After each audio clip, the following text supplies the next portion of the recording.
नमस्कार। फिर से हाजिर हूँ एक नई कहानी के साथ में। मैं हूँ राज। आप देख रहे हैं हाईवे नाइट। आज की कहानी जनार्दन जी की है। जनार्दन जी झारखंड के रहने वाले हैं। ये घटना को लगभग 10 साल से ऊपर बीत चुका है। तो क्या हुआ था जनार्दन जी के साथ में, क्या घटी थी घटना, चलते हैं उनकी इस कहानी में। लेकिन दोस्तों, अगर आप मेरे चैनल पर पहली बार जुड़े हैं और अभी तक मेरे चैनल को सब्सक्राइब नहीं किया है तो प्लीज़ कर लीजिए और साथ में बेल आइकन को ज़रूर दबाइएगा। और हाँ दोस्तों, अगर आपके पास भी कोई घटना है, कोई कहानी है, आप हमें इंस्टाग्राम पर या मेरे व्हाट्सएप नंबर पर भेज सकते हैं। तो शुरू करता हूँ आज की कहानी। दोस्तों, मेरा नाम जनार्दन है। मैं ऑटो ड्राइवर था, ऑटो चलाने का काम करता था। मैं जिस कॉलोनी में रहता था उसमें मेरे कई मित्र बन गए थे और वो भी ऑटो रिक्शा चलाने का काम करते थे। मेरे जो घर था उसके बगल में एक मेरे मित्र रहते थे और वो 2 भाई थे। वो तो रहने वाले गांव के थे, लेकिन किराए के घर में यहाँ पर रहते थे, मेरे पड़ोसी थे। 2 भाई में जो बड़ा भाई था वो तो ऑटो चलाता था, लेकिन उनसे जो छोटा भाई था कुछ दिन तो ऑटो ज़रूर चलाया था। इसके बाद वो बिल्कुल जाना ही बंद कर दिया। अब वो कुछ उसका जो संगत था वो गलत हो गया था। नशे में चूर रहता था, इधर उधर भटकता था। और उसके भाई, बड़े भाई जो थे, बहुत समझाने की कोशिश करते थे कि वो सुधर जाए, लेकिन ना जाने किस दुनिया में वो खोया रहता था। उसको काम में तो दिल लगता ही नहीं था, ऑटो चलाने जाता ही नहीं था। अब उसके भाई जो थे समझा समझा करके थक गए थे, अब तो उनसे बोलना ही बंद कर दिया। अब वो जब भी आते तो हमारे घर पर ज़रूर आते थे, राम राम करके हम लोग कुछ आपस में बात करके तब वो अपने घर जाते थे। वो रात भी ऐसी ही थी। रात के करीब 11 के आसपास का टाइम था। अब मैं भी कुछ मिनट पहले अपना ऑटो लेकर के अपने दरवाजे पर लगाया था और उसके बाद वो भी सज्जन जो हमारे पड़ोसी थे वो भी अब अपना ऑटो लेकर के आ गए। मैं दरवाजे पर ही था, तभी उनका आवाज़ आया, भाई साहब अभी अभी आ रहे हो क्या? नहीं, मैं बोला हाँ भाई, बस कुछ ही मिनट हुआ है। अच्छा, फिर राम राम हुआ और वो कहने लगे कि भाई मैं अपने ज़रा घर में जा रहा हूँ, अब जो बात करेंगे हम लोग सुबह ही करेंगे, लेट काफ़ी हो गया है। मैं बोला ठीक है भाई, जाइए आराम कीजिए, खाना वाना खाइए। और वो लोग चले गए। मैं भी अपना दरवाज़ा बंद कर दिया था, अपने हाथ पैर धोने लगा था और पत्नी जो थी खाना गर्म कर रही थी। और तभी उनकी आवाज़ आई, दरवाजे पर पीट रहे थे और चिल्ला भी रहे थे, भाई साहब दरवाज़ा खोलिए, भाई साहब दरवाज़ा खोलिए। मैं उनकी घबराहट वाली जो चिल्ला रहे थे, जैसे वो शोर मचा रहे थे, मैं तो डर गया था कि आखिर क्या हुआ उनके साथ में, इतना क्यों डरे हुए और वो कितना घबराए हुए हैं, आखिर बात क्या हुई। मैं जैसे भी था और दरवाज़ा खोला तो देखा बाहर वही मेरे दोस्त खड़े थे और वो एकदम जैसे लग रहा था कि कांप रहे हो डर से, पूरा बदन उनका हिल रहा था। मैं कहने लगा, भाई साहब क्या हुआ आपको, क्या हुआ, इतना क्यों घबराए हुए हैं? और वो कहने लगे घर की तरफ इशारा करके, कुछ बोलना चाह रहे थे लेकिन वो बोल नहीं पा रहे थे, बस घर की तरफ इशारा कर रहे थे।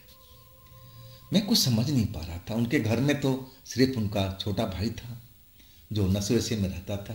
क्या उसने कुछ बोला है क्या इनको, क्या इनसे झगड़ा किया?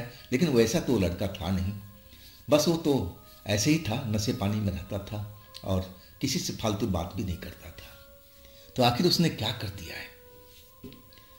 मैं अब जिस हालात में था, लुंगी पहने हुए था, बनियान में था और उसी हालात में हम उनके दरवाजे पर गया, पीछे पीछे वो भी आ गए।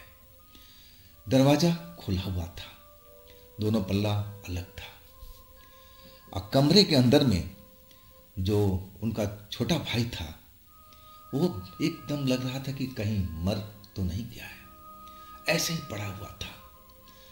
आस-पास में पूजा का सामान रखा हुआ था और एक किताब था।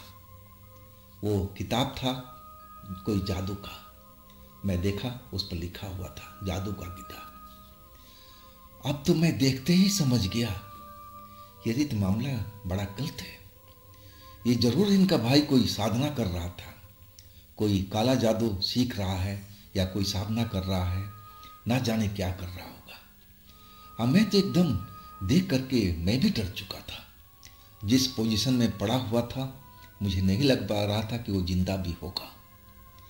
उसके मुंह नाक के पास से खून भी निकला हुआ था और मैं देख करके एकदम डर चुका था। और तब तक मेरी परिवार के, मेरी पत्नी और मेरी जो माँ थी वो भी दरवाजे पर आ गई थी। क्या हुआ बेटा, क्या हुआ, ये क्या हो रहा है, शोर कितना हो रहा है। अब जो धीरे धीरे थे अड़ोसी पड़ोसी वो भी इकट्ठा हो गए थे। किसी का हिम्मत नहीं हो रहा था कि उसके कमरे में जाए, मेरी भी नहीं हो रहा था। जैसे वो माहौल बना हुआ था एकदम डरावना दिख रहा था। आखिरकार जब कोई नहीं गया तो मैं ही हिम्मत किया। हाँ, मैं उसके कमरे में जब पहुंचा तो मैं क्या देख रहा हूं कि कोने में एक काला साया खड़ा हुआ है। उसका नीचे का हिस्सा तो बिल्कुल नहीं दिखाई दे रहा था, सिर्फ धड़ के ऊपर का हिस्सा जो था और वही मुझे नजर आ रहा था, जैसे वो हवा में खड़ा हो। अब बिल्कुल एकदम इतना डरावना चेहरा था, बड़े बड़े बाल, चेहरा भयानक, आंखें चमकती हुई। जैसे ही मैंने देखा मेरी तो हालत खराब हो गई थी। मुझे लगा कि मैं तो वहीं पर गिर करके बेहोश हो जाऊंगा। अब मैं चिल्लाते हुए भागा, बाहर आया। मेरी हालत देख करके और जो लोग थे वो भी सब डर गए थे। सब पूछे क्या देखा भाई साहब, क्या हुआ, अंदर में कौन है। मैं कुछ पल तो बोल ही नहीं पाया था डर के मारे। अब फिर मैं बोला, अरे भाई उस कमरे में तो भूत है, काला सा भूत है, कोने में खड़ा हुआ है, आधा उसका तो शरीर ही नहीं है, आधा ही दिखाई दे रहा है। अब इतनी बात सुना सब कोई, मेरी माँ, मेरी पत्नी, तो मेरा तो हाथ पकड़ लिया। अब मेरी माँ मेरी पत्नी दोनों हाथ पकड़े हुए और मुझे घर की तरफ खींचने लगी। मेरी पत्नी की आंखों में दर्द दिख रहा था, मेरी माँ की भी हालत वैसे ही था। और कहने लगी, बेटा तुम क्यों गए उस कमरे में, चलो तुम सीधा घर पर, तुम इस लफड़े में मत पड़ो बेटा। लेकिन मैं माँ को समझाने लगा, पत्नी को समझाने लगा कि आखिर हमारा पड़ोस का मामला है और ये क्या हुआ है कुछ समझ में नहीं आ रहा है। और उस जो भीड़ आस पड़ोस में इकट्ठा हुई उसमें एक भगत जी भी थे। और वो भगत जी भी आ गए थे, वो भी लुंगी बनियान में थे। जो जैसा हालत में उसी हालत में सब आ गए थे अड़ोस पड़ोस के। और वो जानकारी लेने लगे आखिर हुआ क्या है। मैं ही उनको बताया कि भगत जी ऐसे ऐसे हालात हैं, मुझे तो लग रहा है कि इनका भाई कोई जादू वादू सीख रहा था, उसी का सिद्धि कर रहा है।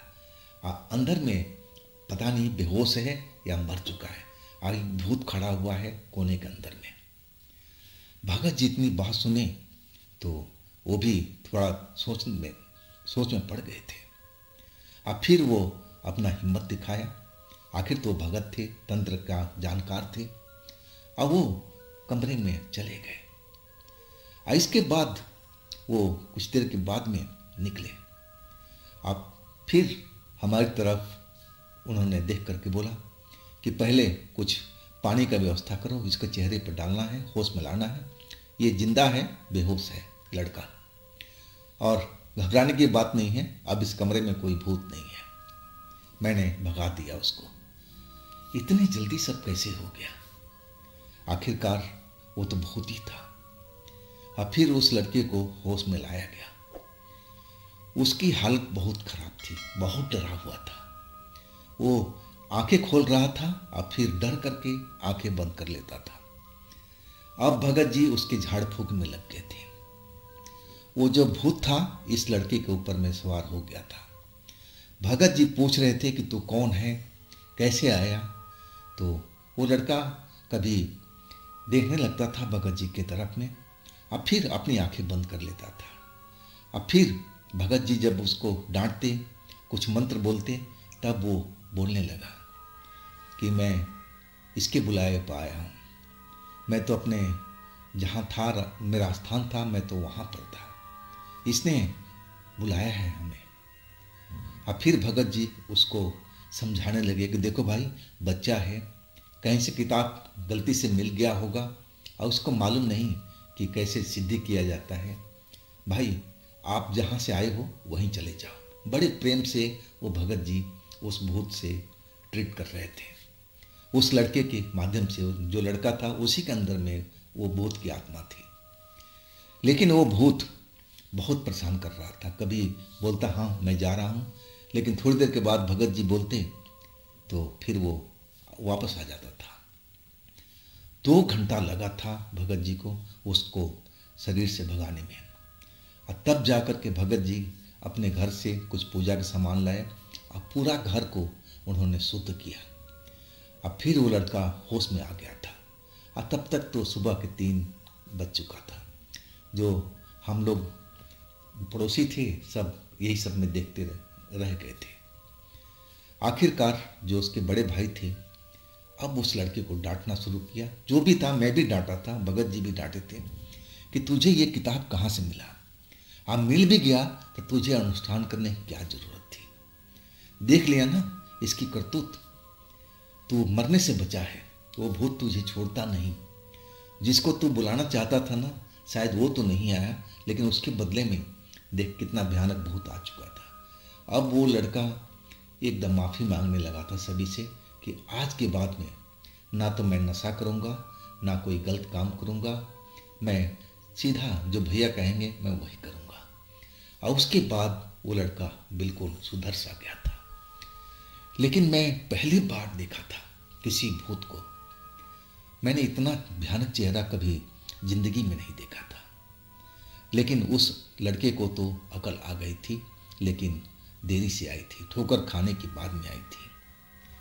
तो दोस्तों, ये था जनार्दन जी की अपनी कहानी। अगर आपके पास भी ऐसी कोई घटना है जो आप हमें बताना चाहते हैं, तो आप मुझे इंस्टाग्राम पर या मेरे व्हाट्सएप नंबर पर अपनी घटना को, अपनी कहानी को शेयर कर सकते हैं।